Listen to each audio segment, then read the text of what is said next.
¿Qué tan importante para ti es el rol de estas asociaciones en beneficio del país? Yo siento que es sumamente necesario. O sea, lo repito como te lo dije hace ratito, el gobierno no puede solo y la sociedad civil no puede sola.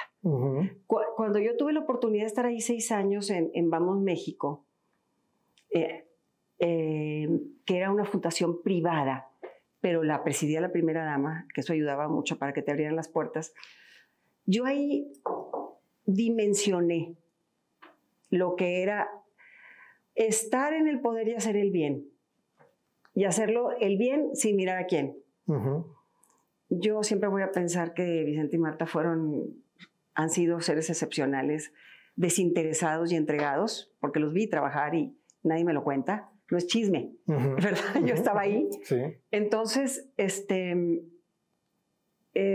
ver el impacto social que puedes tener cuando quieres ayudar y servir. Desde el gobierno no hay límites y desde la iniciativa privada sí los hay. ¿Qué tal? ¿Cómo están? Bienvenidos a un nuevo episodio de nuestro podcast Abordando Derecho.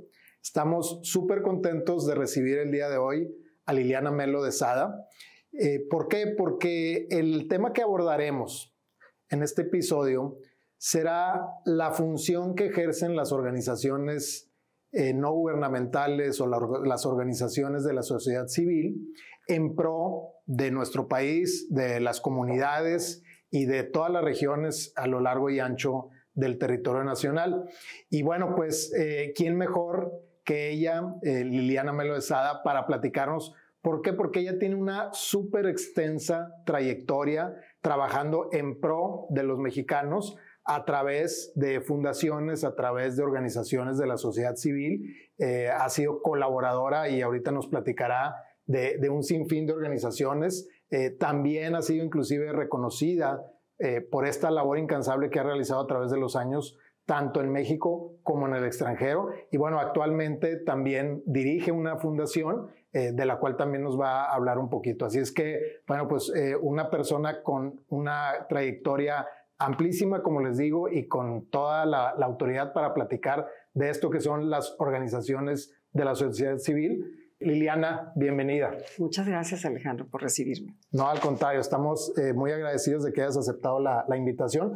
Este es un tema que queríamos ya abordar desde hace algún tiempo y bueno, pues creo que se dio ahí el fit perfecto de poder invitarte y que aceptaras, porque como ya lo dije ahorita, creemos que con toda la experiencia que tienes tú has sido, digamos, transeccional, por decirlo de alguna forma, a través de estos años. Entonces, te han tocado políticas públicas y gubernamentales muy variadas a lo largo de estos años. Sí. Y bueno, pues a pesar de eso, te has mantenido siempre en la lucha y realmente pues con el único afán de servir. Sí, así es.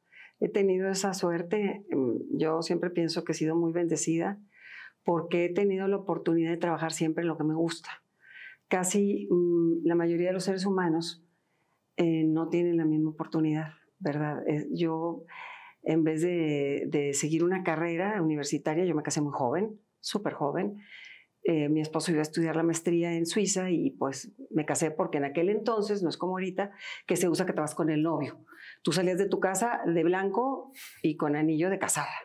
Entonces nos fuimos a vivir a Suiza, a que mi marido hiciera su maestría allá y pues yo en realidad nada más no he trabajado los años que tuve hijos. O sea, de los 19 años que tuve mi primera hija hasta los 27 años que tuve a mi último hijo, fue cuando no trabajé. De ahí en adelante siempre he trabajado.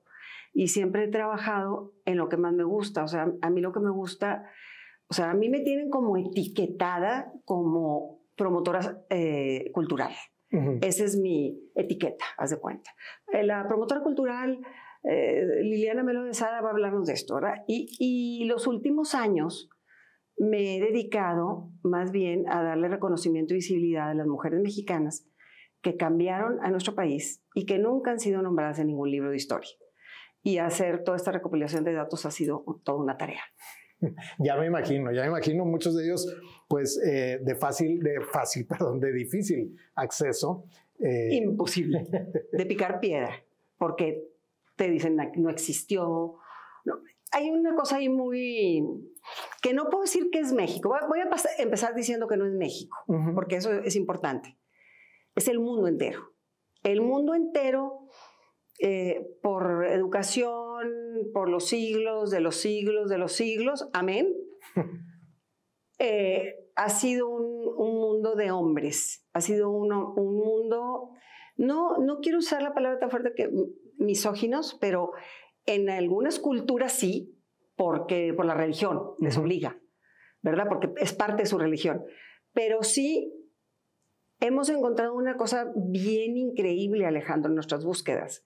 Nosotros tenemos en la Fundación del Paseo de la Mujer Mexicana, empezamos con la idea en el 2004 y la primera piedra la pusimos en el 2006, ¿ok? Entonces, ¿qué es lo que nos hemos encontrado? Que las mujeres se borraron de la historia. O sea, se sabía que existían, había artículos, había periódicos que se escribían, había intelectuales que habían escrito de fulanita de tal de Veracruz o manganita de la península de Yucatán y así, pero las borraron de la historia. Entonces, para nosotros encontrarlas ha sido una tarea que no te la puedes creer. No te la puedes creer. Me la quiero tratar de imaginar. Oye, y en esta búsqueda que han hecho muy exhaustiva, ¿han llegado, por ejemplo, a contactar a familiares, a descendientes de estas mujeres? En muchas ocasiones. En muchas ocasiones nos ha tocado la suerte que cuando empezamos a investigar, por decirte en municipios aislados, llámale Nuevo León o Coahuila o Tamaulipas, que son como que somos los vecinos aquí del noreste, ¿no? De repente cuando empezamos a investigar en un municipio pequeño y buscan a la familia, a las personas que nosotros estamos investigando. Normalmente nosotros tratamos de investigar a través de las universidades. Partimos de ahí, trabajamos con las 4 mejores universidades de Nuevo León, trabajamos con el Tecnológico de Monterrey, con la Universidad de Nuevo León, con la Universidad Regiomontana y la Universidad de Monterrey. Entonces estamos muy avaladas por la parte académica, ¿no? Aparte de que trabajamos con la Secretaría de Educación Pública, o sea, por donde quieras, estamos avaladas, ¿no? Por quien te debe de avalar, ¿no? Entonces, cuando de repente en un municipio que decimos, andamos buscando a fulanita de tal, Marta González, por decirle un nombre. Y entonces, ¿González qué? González Cárdenas, ok. A veces los cronistas de las ciudades nos dicen, pero es que ella era la bisabuela o la tatarabuela de tal familia, y luego esas familias nos han mandado información. Pero eso es más esporádico que lo otro. Lo otro ha sido más bien más académico, como lo hemos conseguido. Sí, de encontrar estos archivos donde haya referencias a estas personas. Referencias muy escuetas. Oye, y a ver, platícanos un poquito más. Actualmente eres presidenta de la Fundación México Monterrey 2010. Sí. Y a través de la fundación administran el Paseo de la Mujer Mexicana. Sí. ¿Este paseo en qué consiste? Consiste en lo que te comentaba ahorita. Nosotros nos dedicamos a sacar del anonimato a las grandes mujeres que cambiaron este país y nunca fueron nombradas. La única manera de que existan esas mujeres es que tengan nombre y apellido y fecha de nacimiento y fecha de defunción. Entonces, y saber qué hizo. Entonces, lo que hacemos nosotros es hacer la investigación. A ver, voy a empezar desde el principio. Sí. En el 2004, mi esposo, que en paz descanse, Federico Sada González, él era el presidente del comercio exterior mexicano desde la empresa privada hacia fuera del mundo, ¿no? Hacia fuera de México. Y él había estado trabajando él era director general de Vitro, y él trabajaba en esta área filantrópicamente con el presidente Zedillo y luego con el presidente Fox. O sea, se echó 2 sexenios como presidente del comercio exterior mexicano. Y yo empecé a trabajar, Marta Sagún de Fox me invitó a que fuera socia fundadora de Vamos México. Nos invitó a 4 mujeres, nada más, ya una servidora. Y fuimos y empezamos, y gracias a un viaje que hicimos a Ottawa, Canadá, en el 2004, con todo ya sabes, el entourage de un presidente. Él es secretarios de Estado, empresarios, o sea, vas con planas mayores, ¿verdad? Va un chorro de gente que tiene que ver, muchas veces vas, dependiendo del país, con los intereses económicos, que era lo que mi esposo veía desde la parte empresarial, ¿no? Sí. Bueno, entonces, y yo iba acompañando a Marta porque yo estaba en Vamos México, y varias ministras del pues no es Congreso, es Parlamento, del Parlamento canadiense, a la salida nos detuvieron y nos dijeron, le dijeron a Marta Sagún de Fox, sabemos que usted es muy feminista y nosotros representamos aquí la parte más fuerte del feminismo desde el Parlamento hacia Canadá. Un feminismo bien entendido, ¿verdad? De derechos. Hablamos de derechos hace ratito, de derechos humanos, ¿ok? Nada de extremos. Derechos humanos. Entonces, ellas nos llevan a un parque, porque ya se acabó. La verdad estuvo impresionante la presentación de Fox, pues el nacimiento de la democracia en México. Si tú te acuerdas, correcto, después de 72 años del PRI, entrábamos al principio de la democracia. Bueno, entonces estuvo increíble, estuvo hermoso todo, el Parlamento divino. Yo no conocí el Parlamento. Haz de cuenta que estás en Londres. Impresionante el Parlamento canadiense. Y fuimos y a la salida nos llevan estas ministras o parlamentarias, nos llevan a este parque, adentro del parque del Parlamento. Okay. Y eran 5 mujeres y ellas le dicen las 5 grandes. Y ellas decían las 5 mujeres que cambiaron la historia y la vida de las mujeres en Canadá. Pues resulta que esas 5 mujeres no cambiaron la historia de Canadá, cambiaron la historia de las Américas. Fueron las primeras que votaron, las primeras parlamentarias, las primeras mujeres que hicieron shelters para mujeres maltratadas, las primeras mujeres que hicieron que hubiera guarderías infantiles para que las mujeres que querían trabajar pudieran trabajar y que se les pagara muy bien a las mujeres que cuidaban a sus hijos.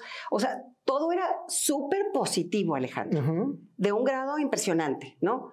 Pero estás diciendo que fue una lucha tremenda, ¿no? Sí. Las que sufrieron, porque estás hablando que fueron las primeras en todas las Américas. Sí, las pioneras, y como siempre, pues a las pioneras les toca el camino completamente cerrado. Imagínate que fueron antes que Inglaterra, y ellas todavía eran colonia. O sea, chapó, te quitas el sombrero con ellas, ¿no? Bueno, total, nos quedamos muy impresionadas con ese parque. Eran 5 esculturas monumentales de 3, 4 metros de bronce, y cada una tenía su placa, que quién era y qué había hecho, ¿no? Entonces, muy bien, perfecto, ya se acabó, y luego seguimos, y luego pues seguimos, ¿verdad? Porque luego vas a Francia y veíamos a las francesas, y luego vas a España y veías a la primera abogada graduada de España, y te platicaban todas las historias de la época del franquismo, y luego cuando ya no estaban y que entonces ya podían no nada más votar, sino se podían divorciar, que una hizo una broma muy chistosa. Dijo, y se murió Franco y toda España se divorció, porque estaba prohibido.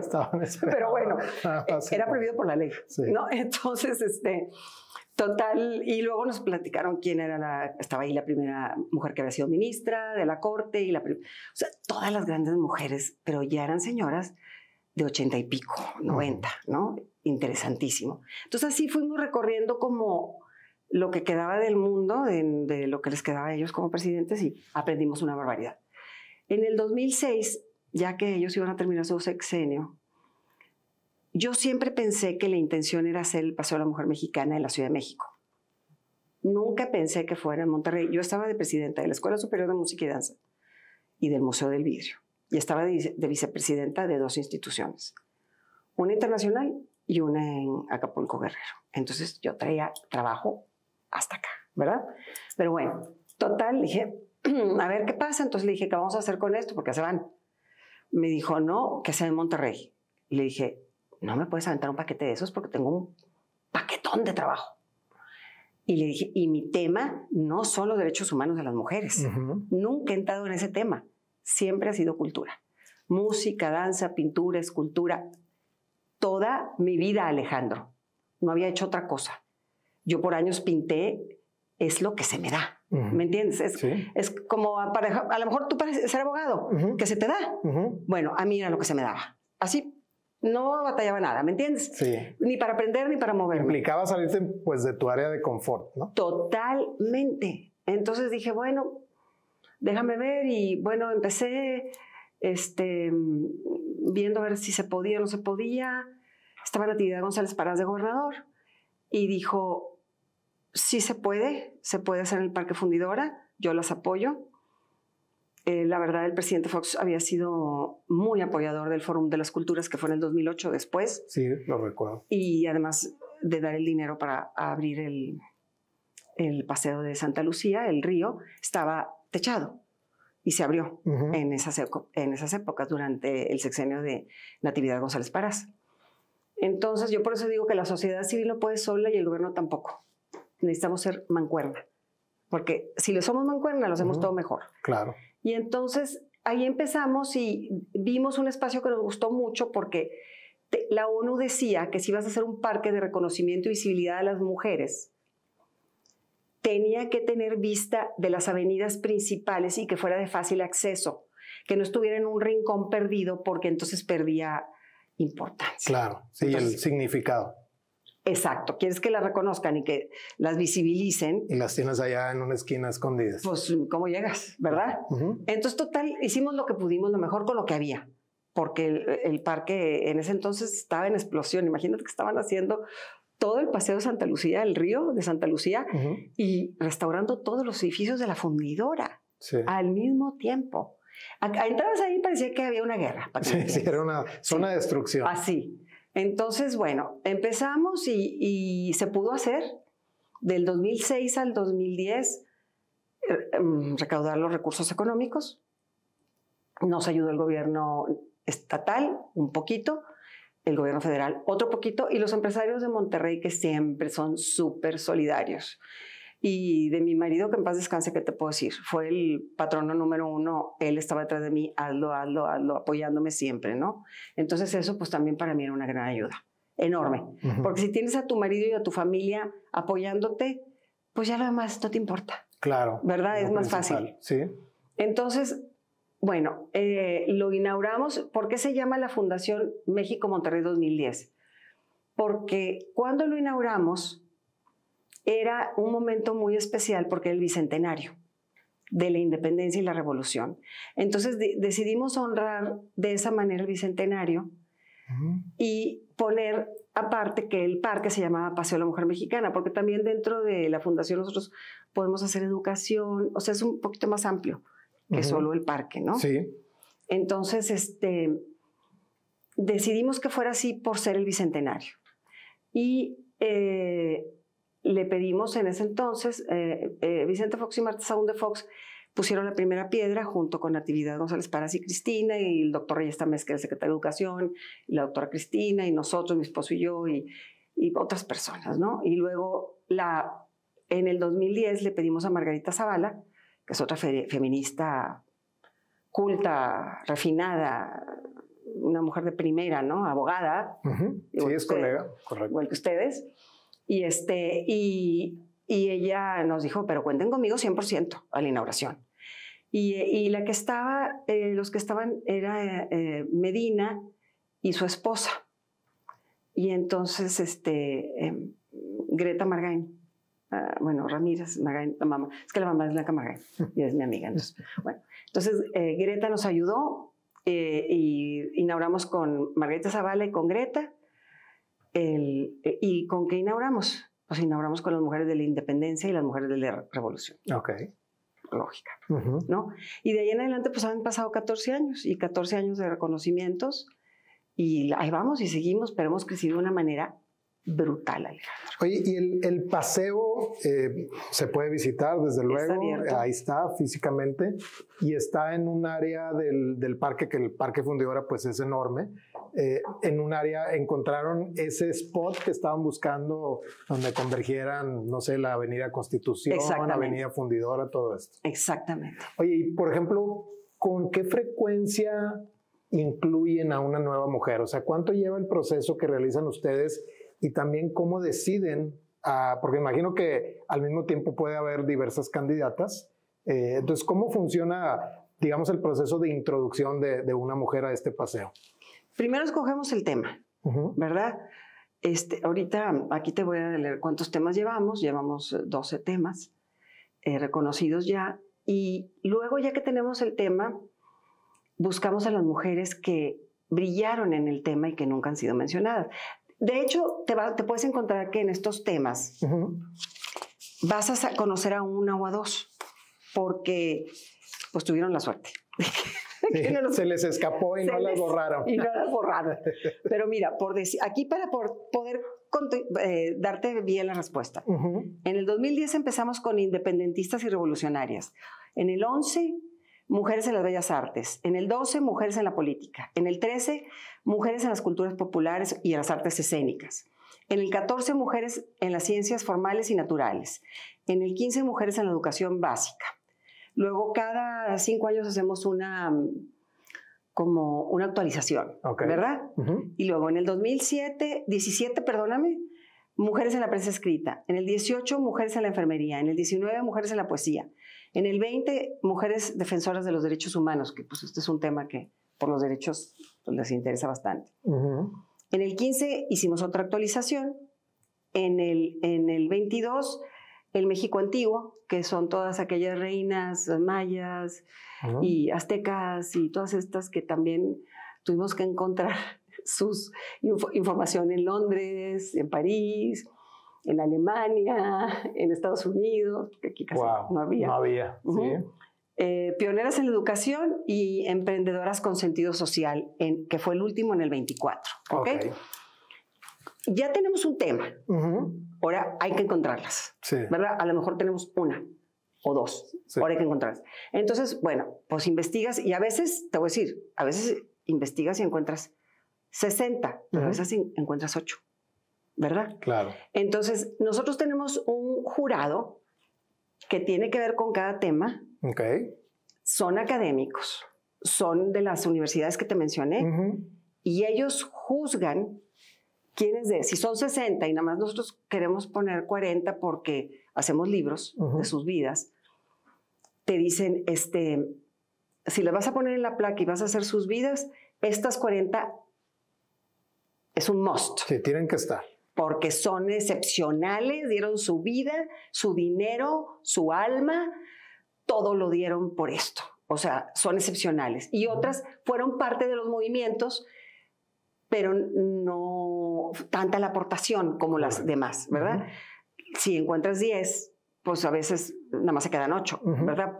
Porque es difícil, como te digo, es muy difícil encontrar. Sí, y por lo que hacen un proceso riguroso de quién se queda o no. Desde luego, no se trata de poner ahí personas por ponerlas, ¿no? Y de a lo mejor cumplir una cuota, sino que realmente tengan los méritos para estar ahí, ¿no? Sí, y mira, al principio pusimos una cosa bien fuerte, que nos criticaban mucho, porque pusimos un requisito, que estuvieran muertas y que la historia las hubiera juzgado.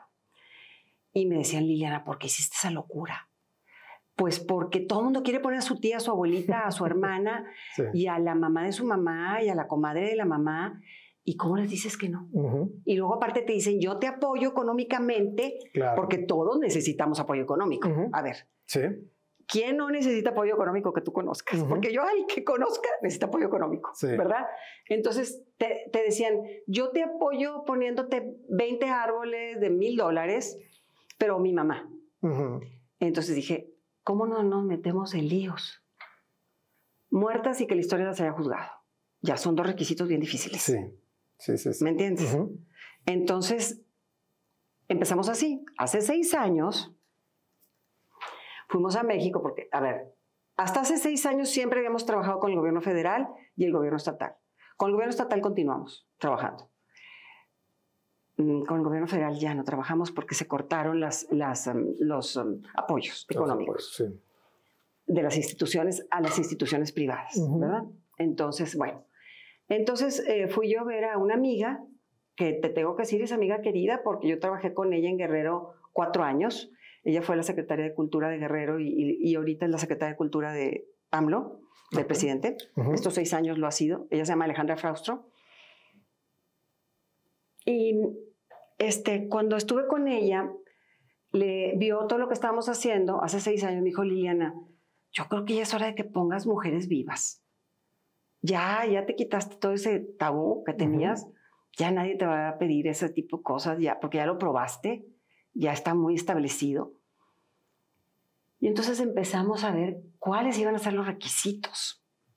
Y los requisitos fueron que las mujeres vivas que están aquí hayan hecho algo que nadie había hecho, nunca. Ok. No nos importa la edad. Puede tener 5 años o puede tener 100, ¿verdad? Porque a los 2 años o 3 es más difícil. Pero de repente, por ejemplo, nos encontrábamos con la niña chiquita de 9 años que era de la península del istmo de Tehuantepec. Una niña que no hablaba español, lógicamente, porque era de Oaxaca y de por ahí, y que había ganado matemáticas en Rusia. Delante de todos los niños de todo el mundo. Número 1. A ver, dime que si no es único. Una niña de 8 años. Fíjate, le traducían del, no sé si era zapoteco, al inglés, del inglés al ruso, y ganó. Wow. ¿Ok? Entonces dices, esta niña merece a como de lugar estar, porque es un genio. Sí. Es un genio. Entonces, y además, a lo mejor había muchas niñas igual que ella hace muchos años, pero nunca tuvieron la oportunidad. Entonces, ella fue la que rompió. Sí. Ella fue la primera. Entonces, haz de cuenta que así las escogemos. La primera niña mexicana que la NASA la busca y la beca por completo. Y la quieren porque quieren que sea científica y astronauta. Y es mexicana. También de un pueblito en Puebla, que habla poco español, pero pues ya habla español, inglés y todo, porque esos niños genios aprenden todo en 3 patadas, ¿no? Entonces, así. Luego dijimos, nos estamos limitando mucho para nada más reconocer mujeres vivas mexicanas, cuando hay mujeres en el mundo entero que están haciendo cosas insólitas. Sí, fabulosas, ¿no? Y entonces las empezamos a sumar. Pero eso nada más en las redes sociales. Ya. No hacemos sus vidas, no hacemos sus libros, porque nuestra fundación es el Paseo de la Mujer Mexicana. Sí. O extranjeras. Pero que influyeron en México. Que su trabajo fue en México. Sí. ¿Verdad? Sí. Porque el mundo es muy grande, no te lo acabas. Claro. Y por ejemplo, en particular a ti que te encanta el tema de la pintura, bueno, tenemos muchas pintoras extranjeras, pero que su carrera o la parte más importante de su carrera la desarrollaron aquí en México. Leonora Carrington, ¿verdad? Por empezar. O sea, una de ellas, ¿verdad? Que es ella. Bueno, pues hay muchas, casi la mitad de la época del muralismo, pues eran o españolas o inglesas o medio francesas, mexicanas. Frida Kahlo en realidad era mitad alemana, mitad mexicana. Correcto. Que es la más famosa del mundo, ¿no? Digo, literalmente es la pintora más famosa del mundo, no nada más de México. Sí, no la pintora mexicana, sino la pintora. ¿Verdad? Como más conocida, como que en todo el mundo. Frida Kahlo todo el mundo sabe quién es, ¿verdad? Entonces, pues sí, pero Frida Kahlo, pues su madre era mexicana, ¿no? Las otras no. Ni siquiera nacieron aquí, pero vivieron aquí toda su vida y aquí murieron. Sí. Entonces, pues las tenemos. Las están reconocidas. Están reconocidas en Bellas Artes. Están reconocidas, sí. Oye, Liliana, me quedo con algo que nos comentaste ahorita sobre la importancia de, digamos, esta asociación entre el gobierno y las organizaciones no gubernamentales. Exacto. O las organizaciones de la sociedad civil, porque al final del día creo que las organizaciones como en las que tú diriges y en las que has participado vienen a coadyuvar con el gobierno y le proporcionan a la gente, a la población, ciertos beneficios muy concretos que además son súper medibles, ¿no? O sea, es algo que está ahí, tangible, y que en ocasiones el gobierno por diversas razones no puede proveer o no llega a ese nivel de detalle en cuanto a los beneficios, ¿no? Entonces, en tu experiencia, y nos comentabas que en su momento pues, te tocó trabajar en el gobierno o con el gobierno de Vicente Fox, y luego hablabas de un gobierno aquí local que era de extracción de otro partido, etcétera. Entonces te ha tocado pues ahora sí que de todo, ¿no? Y de todos los perfiles ideológicos, etcétera. Sí, exacto. ¿Qué tan importante para ti es el rol de estas asociaciones en beneficio del país? Yo siento que es sumamente necesario. O sea, lo repito como te lo dije hace ratito, el gobierno no puede solo y la sociedad civil no puede sola. Cuando yo tuve la oportunidad de estar ahí 6 años en Vamos México, que era una fundación privada, pero la presidía la primera dama, que eso ayudaba mucho para que te abrieran las puertas, yo ahí dimensioné lo que era estar en el poder y hacer el bien. Y hacerlo el bien sin mirar a quién. Yo siempre voy a pensar que Vicente y Marta han sido seres excepcionales, desinteresados y entregados, porque los vi trabajar y nadie me lo cuenta. No es chisme, ¿verdad? Yo estaba ahí. Sí. Entonces, ver el impacto social que puedes tener cuando quieres ayudar y servir, desde el gobierno no hay límites y desde la iniciativa privada sí los hay. Escuchaba yo hace poco, porque bueno, pues aquí dentro de nuestra firma también colaboramos con algunas asociaciones, tanto a nivel internacional como a nivel local. Y pues nos externan mucho esta cuestión de lo difícil que es conseguir los fondos, ¿no? Recordemos que pues todas estas asociaciones están creadas sin fines de lucro. Exactamente. Entonces, literalmente el dinero que utilizan es para sostenerse y para entregarlo o para convertirlo en algo que van a entregar en algún beneficio. Pero bueno, pues nos comentaban lo difícil que es, primero, lograr el convencimiento de quienes tienen los recursos de ayudar, ¿no? Claro. Y luego también, pues en ocasiones, dependiendo de la época, etcétera, pero también encuentran, digamos, ciertas trabas, ciertos obstáculos, pues para lograr tener una mayor captación de recursos que, reitero, al final del día, pues deberían de terminar en beneficio pues, de la colectividad. Entonces, tú, con la posición que tienes, y bueno, pues eres una mujer, hablando de reconocimientos, súper reconocida, Gracias. con una trayectoria intachable, que seguramente muchas puertas se te abren, pero aún así, asumo, has batallado en ciertos momentos para conseguir los recursos para las fundaciones o asociaciones. Sí, no, sí se batalla. Fíjate que qué bueno que tocas esa pregunta, porque hace muchos años, a lo mejor como unos 25 años, estábamos en la UDEM, en la Universidad de Monterrey, y venían de Stanford a dar unos cursos de cómo recaudar fondos profesionalmente. O sea, haz de cuenta que era como un decálogo, pero de la A a la Z. Te decían cómo se debe, como dicen los franceses, comme il faut, como se debe, exactamente, ¿no? Entonces fuimos a tomar ese curso. Yo en ese entonces estaba ayudando a mi esposo Federico a formar el Parque Ecológico Chipinque, que Federico Merido presidió durante 25 años, y yo era la presidenta del Consejo Consultivo Ciudadano. Pero había que recaudar muchos fondos para hacer restauraciones y pues cosas cómodas, como enfermerías que no tenía, como un museo de lo que había de la flora y la fauna. Todas esas cosas culturales que pasas y las ves, pero no sabes ni cómo se llaman, ni qué son, ni nada de eso. Entonces, la investigación nos ayudó, en ese entonces nos ayudó muchísimo el TEC y la UNI, porque la UNI, como tiene científicos, qué bárbaro. Y de ecología, bueno. Total, fuimos a tomar el curso con Stanford. Los de Stanford venían a la UDEM. Y hubo muchas cosas. De hecho, yo por ahí tengo apuntado una compañera mía, Rosa María González de Dávila, se quedó con el decálogo, porque vamos a hacer un decálogo, porque era demasiada información, ¿no? Sí. Pero una cosa que no se me olvidó nunca, que dijeron ellos, causas en el mundo hay millones de causas. La gente no le da dinero a las causas. La gente le da dinero a la gente que cree que lo va a hacer. Échate esta. Eso nunca se me olvidó. Entonces, si tú le das la confianza, te lo dan.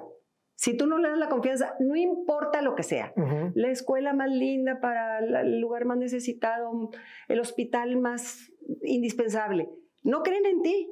no te lo dan. No No importa lo que digas. Sí, por ¿verdad? más buena que sea la causa. Porque, fíjate, la gente no le da dinero a las causas. La gente le da dinero a la gente que cree que lo va a utilizar bien. Una súper enseñanza. Dime que no. Sí. El decálogo ese se podría resumir en eso, ¿verdad? Pero te decían, por decirte, si eres una mujer, te voy a un ejemplo sencillo. Tú no puedes ir a una oficina de un señor sola a pedir dinero, jamás. Siempre de dos. Si se puede de dos o de tres, es mejor. Porque así se hace como se debe. Claro. ¿Ves? Entonces, nunca jamás hay una mala interpretación.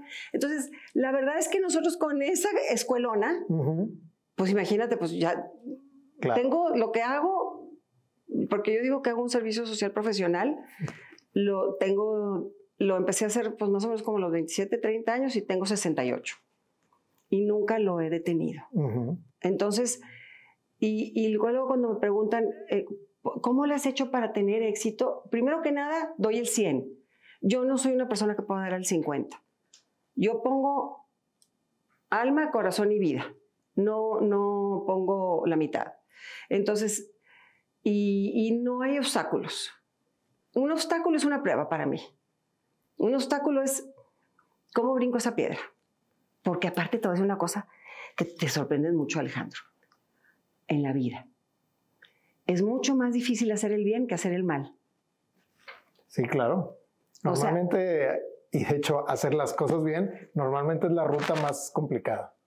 Sí, es como el camino de espinas cuando estamos chiquitos que nos dicen en el colegio, ¿verdad? Yo fui colegio de monjas, que me decían, ¿qué escoges? ¿El camino de rosas o el camino de espinas? Y verdad, pues a veces decían, ay, pues estás chiquita, el de rosas. Pues no, escoge el camino de espinas porque el de rosas no te va a llevar a ningún lado. Y el de espinas te va a formar, ¿verdad? Y es muy cruel, pero es muy cierto. O sea, cuando alguien te dice, no se puede, no te vamos a ayudar, no tenemos dinero, ya dimos a otra asociación, ya dimos una escuela, ya dimos otra, y luego aprendes muchas cosas en el camino. Por ejemplo, yo aprendí que pedir dinero para la cultura era bien difícil. La gente quería educación. Entonces yo cambié el término.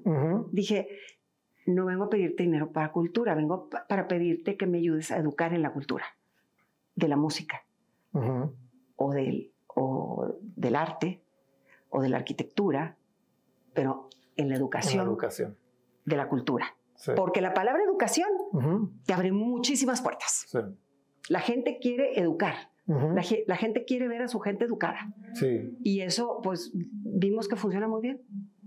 Entonces, si dices que necesitas dinero para educar, y les dices cuál es el punto, ¿verdad? Claro, claro. Y tienes que llevar tu programa, digo, no es nada más, como decimos aquí en el norte, puro choro. Tienes que decir, aquí está, ¿verdad? Entonces te dicen, me gusta el proyecto. Sí. ¿Y a cuánta gente vas a impactar? ¿Y qué estás haciendo? Y dale. Sí. Entonces, normalmente siempre teníamos gente muy buena que nos apoya. Y te voy a decir sincera, o sea, este gobierno nos ha apoyado, estatal, nos ha apoyado bastante. Porque no decirlo sería yo muy mal agradecida. Como dice el dicho, es de bien nacido ser bien agradecido, ¿verdad? Entonces, yo sí agradezco mucho en particular este gobierno estatal. Siempre nos habían ayudado, pero yo no sabía cómo estar porque era un nuevo partido, correcto, gente nueva, ¿verdad? Y tú sabes que eso cambia todo. Sí. Pues... les ha ido muy bien. Sí, porque estamos dentro del rango de la educación, ¿verdad? Sí. Entonces nos han apoyado mucho. Pues todas estas aprendizajes que has tenido a lo largo de tu trayectoria, ¿no? Como dices tú, primero que nada, todo lo que está detrás de la frase que nos compartiste de que la gente no apoya causas, sino apoya a la gente que creo que está seguro que va a cumplir con lo que está ofreciendo, pues todo lo que está detrás de eso es generar una trayectoria intachable, ¿verdad? Un track record de que, bueno, pues las asociaciones de esta persona, donde esta persona está involucrada, realmente están funcionando. Porque, como lo comentábamos hace rato, la característica que tienen todas esas organizaciones es que lo que hacen es muy medible, ¿no? Muy. No es un tema etéreo, un tema de, no, pues no sé a cuántos voy a impactar, pero yo creo que a miles. No, o sea, son cuestiones bien medibles, donde la gente que te está apoyando te va a pedir una rendición de cuentas. Claro. ¿no? Y van a querer saber qué es lo que se hizo. Entonces hay que hacerlo siempre de manera súper profesional para que te continúen apoyando. Al 100. O sea, y también en el gobierno. O sea, yo hasta hace 6 años, como estaba presidente de varias instituciones, yo trabajaba mucho con el Congreso Federal, que los diputados del Estado de Nuevo León para jalar recursos para Nuevo León, mucho con Conaculta, que ahora es la Secretaría de Cultura, y en Nuevo León con el Congreso Estatal y con el Gobierno del Estado, ¿no? Y lo que te das también cuenta es que, bueno, ahora no hay del Gobierno Federal porque cambiaron la ley. No se puede dar en instituciones privadas, ¿verdad? Entonces, lo que yo me daba cuenta es que el poder tener ese apoyo del gobierno federal, pues sí nos hace mucha falta. Sí te lo tengo que decir ahorita. Nos hace mucha falta porque podríamos hacer el doble de lo que hacemos, ¿verdad? Sí. Y podríamos llegar a más gente. Yo, la verdad, tengo mucha fe. Ahora tenemos la primera presidenta electa de la historia de nuestro país. Hablando de, ¿no? Porque es tema de mujeres, que es Claudia Sheinbaum, la doctora. Pues yo tengo mucha ilusión de que esto que hacemos con la Secretaría de Educación Pública del Estado de Nuevo León, lo podamos llevar a la Secretaría de Educación Pública Nacional. Porque creo yo que nuestro trabajo, más que, si vamos a hablar de educación, nuestros libros están hechos para primaria y secundaria, porque si no tienen la oportunidad de enseñarles a las niñas y niños en primaria y secundaria que este país se hizo de la mano de hombres y mujeres juntos luchando por las causas, es muy difícil que lo entiendan si no lo saben, si nadie se los cuenta. Porque a mí a veces me dicen, no, Liliana, ¿y por qué no ayudas en las fundaciones de mujeres maltratadas, niños maltratados? Y les digo, pues ahí está el Instituto de la Mujer. Esa es su tarea. Para eso se fundó en el 2000, con Vicente Fox, se fundó. Entonces yo digo, ok, esa es su tarea. Y ahí también yo tengo amigas que las amo, que te parten el corazón porque trabajan en eso 100%. Sí. Pero eso es ayudar a resolver un problema que es un problema de fondo. ¿Me entiendes cómo? O sea, ellos ayudan, es como ayudar a la que está herida, a la malherida, al niño maltratado, no ayudar a que no suceda. Correcto. Entonces nosotros dijimos, bueno, ¿por qué no hacemos esto para que sea inspiracional para las niñas y los niños? Y no sabes la respuesta que hemos tenido aquí en la Secretaría de Educación cuando vamos a leer los libros en las tertulias literarias de primaria y secundaria. Es conmovedora, Alejandro. El ver cómo los niños y las niñas se dan cuenta, les abres el mundo. Sí. Es que estamos emocionadas y yo quiero ser general, una niña, yo quiero ser militar y mi sueño es ser general, pero mis papás no quieren y otra que quiero ser astronauta y los niños, claro que vas a poder porque también el siglo XXI es bien diferente, ¿eh? Sí. Es bien diferente. Yo veo a los niños y a las niñas en el siglo XXI traen otro chip. Ya es una mentalidad bien distinta, súper igualitaria. Bastante, pero todavía puede ser mejor. Claro. Entonces, así el otro día me preguntaba un reportero, me decía, y señora, ¿cuándo usted va a dejar de hablar de los derechos de las mujeres y el reconocimiento y visibilidad? Le dije, hasta que sea necesario. Cuando ya no sea necesario, ya no. Bueno, lo que Dios me dé de vida, ¿no? Sí. Pero cuando ya no sea necesario tener que hablar de estas cosas, ahí es donde voy a parar. Claro, pues ahí es donde se logró el objetivo, ¿no? Y que estoy segura que se va a parar muy pronto. Porque este paso es que el movimiento es mundial, Alejandro, no es local, no es México. Por eso te digo, el problema no es nuestra nación, es la educación mundial de siglos y siglos y siglos. Sí.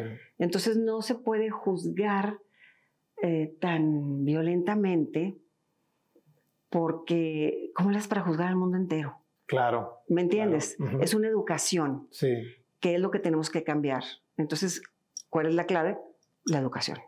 Sí, y como esto, generar esa labor que también es igual de importante, sí, desde luego, a a la víctima ayudarla. Claro, pero, por supuesto. Pero si también puedes influir en la prevención a través de la educación, a través de la culturización, pues es parte de lo que se tiene que hacer, digamos, para cerrar la pinza, ¿no? Y atacar los problemas sociales desde dos frentes, el preventivo y el reactivo, ¿no? O el que llevar ese confort. Pues Liliana, nos ha encantado tenerte aquí en nuestro podcast.